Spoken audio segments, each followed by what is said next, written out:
What's up, everyone? So, today we're talking about the brand new trailer for Digimon Story Time Stranger Season Pass DLC3.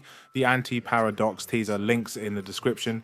And even though this is a short teaser, it's got some seriously big implications because the vibe here isn't just here's more Digimon, it's the timeline is getting messed with, and something in the digital world is basically trying to force reality back into line. So, the biggest thing the teaser pushes is this idea of an X program, and the way it's framed makes it sound like it isn't some harmless upgrade system.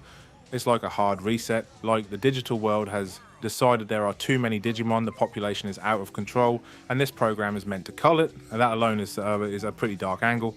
But then you add the name Anti-Paradox, and it starts to feel like this isn't only about deleting Digimon, it's about preventing or correcting paradoxes, like someone is trying to rewrite cause and effect itself. And that's why I'm more interested in the story episode than anything else. Because, yeah, the new Mega Roots are cool, but the big question is, what actually happens in this anti-paradox episode?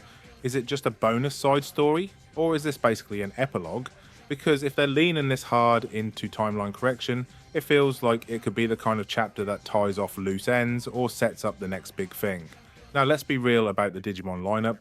It's exactly what you'd expect. We know Asuna and Monika are in this DLC, and of course they're now alongside UlforceVeedramon X, Gallantmon X, Omnimon X, Magnamon X, and Jesmon X. That is a very unsurprising reveal. Like, the second you hear X program, you already know the trailer is going to flex X-Antibody forms, and there they are. It looks sick, don't get me wrong, but it's also one of those, yeah, of course they picked these ones moments.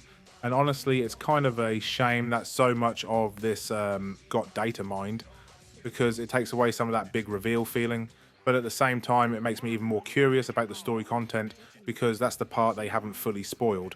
Like, oh, okay, we know the roster, cool. Now, show me what the episode actually is.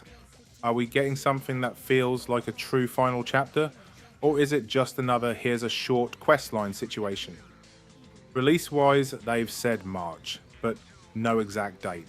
And based on how the other DLC packs have landed, I wouldn't be surprised if this drops right at the start of March or right near the end of March. That's been the pattern, either early month or late month. So if you're trying to guess when to expect it, that's where my money is. Early March or end of March feels the most likely. Now here's my big hope, and I'm just going to say it straight. I really, really hope this isn't like the last DLC in terms of presentation, because the last one felt like it reused the map layout and the overall design, and it honestly came across a bit lazy to me. Not even trying to be harsh, I just want this one to feel fresh. If this is probably the last DLC for the game, then it needs to go out with something that feels new. Give me a new area, a new dungeon flow, a new set piece, a unique boss arena, something. I don't want the finale pack to feel like same place, different cutscene. And yeah, I'm saying finale because I wouldn't be shocked if this is the last major DLC. The game has done really well, and when a Digimon game hits like that, it wouldn't surprise me at all if they're already working on the next one. Like, I wouldn't be surprised if we're looking at another new Digimon game within the next 2 years or so. That's not me saying it's confirmed, it's just how this usually goes when something performs strong and they want to keep the momentum rolling. So overall, I'm excited, but I'm also cautious. The concept is super interesting. X program, timeline correction, anti-paradox. That's a strong hook. The roster is cool, even if it's predictable. The real make or break for me is whether this episode feels like it matters and whether the DLC actually brings something new to the table.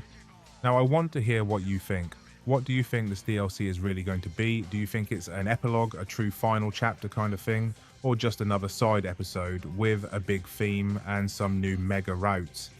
And are you picking this DLC up when it drops, or are you waiting to see what it actually includes? Let me know in the comments, and hit the subscribe and follow button too, because I will be covering this DLC when it's out. The episode content, the new mega routes, the Digimon, the whole lot. Thanks for watching, and I'll see you in the next one.